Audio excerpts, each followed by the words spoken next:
In the last video, we talked about how Will and Jada Smith came to the conclusion that they wanted to be in an open marriage. But what we didn't discuss was why things like open marriages or casual hookups, living together without being married, cheating on a significant other, and so on, are tempting to so many of us today. If you felt the temptation before to want any of those things or to want things like them, then I think that the reason that so many of us feel such a pull towards them is because of the things that we value the most in our culture today. In our culture, one of the things that we value the most is the freedom to do whatever we want to do and to do whatever makes us happy. We see freedom as granting us access to happiness, which is why we tend to think that the more freedoms that we have, the happier that we'll be. It's because of that we believe that an increase in freedoms is a good thing, and as a consequence, we see an increase of commitments as a bad thing because it restricts our freedoms. But having this kind of freedom directly conflicts with another desire that we have, and that's the desire to have the security and the other benefits that come with being in a committed relationship. We want those benefits as well, but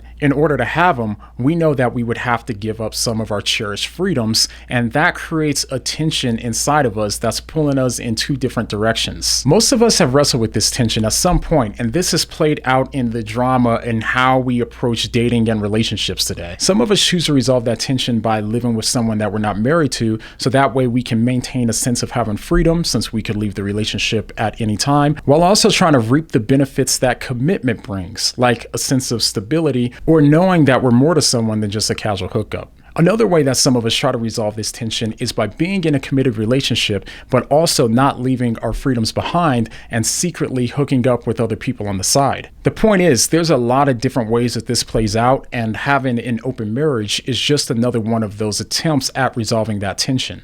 All right, now it's time to get a little personal. Now, one thing you might not know about me is that I spent most of my pre-marriage life wrestling with the tension of wanting both of those things as well. I wanted the freedom to date and hook up with whoever I wanted, whenever I wanted, while also wanting the benefits that came from being in a committed relationship. I thought of it in a similar way to how Chris Rock once put it. You could be married and bored or single and lonely.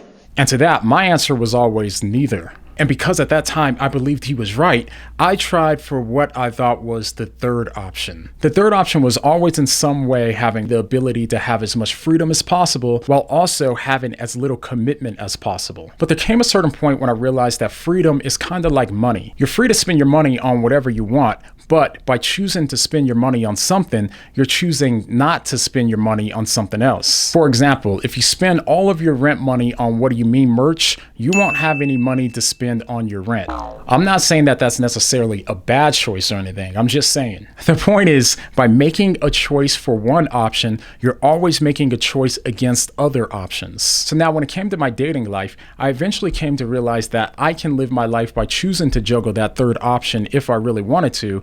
But by choosing that option, one thing that I was choosing to say no to was having a true and authentic and deep intimacy that comes from an honest and fully committed marriage. Now, here's the thing. I found that in order for us to have true love and deep intimacy, it's gonna cost us our freedoms. But that's like money. You have it so that way you can spend it on something. For example, if you have kids, think about the deep love that you have for them. It's because you love them that you sacrifice your freedom to just do whatever you want whenever you want to. You sacrifice your freedom to stay asleep rather than feeding them or changing their diapers. And if you're like me, you're willing to sacrifice hours and hours of your time to watch a bunch of goofy cartoons that you have zero interest in. There's so many examples of this, but in the end, you'll realize that if you fully, truly, and deeply love your kids, then it will cost you, whether that be financially, emotionally, or cost you your time, energy, personal comfort, or whatever. True and deep love will cost you something because it requires a commitment to serving the well-being of the person that you love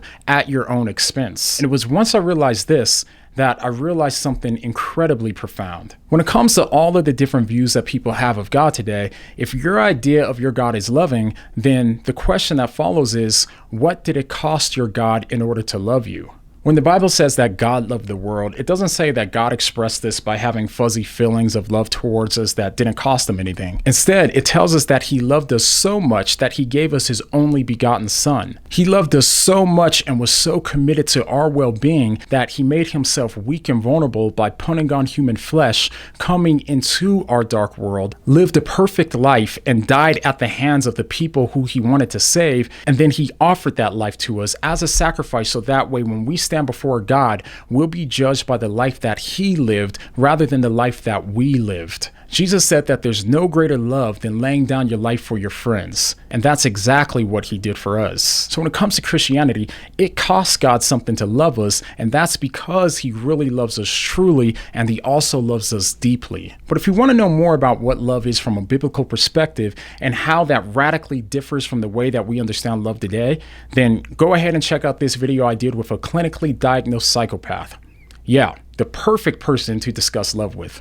I'll see you over there, but the next time you find yourself with this tension between freedom and commitment, what are you going to say?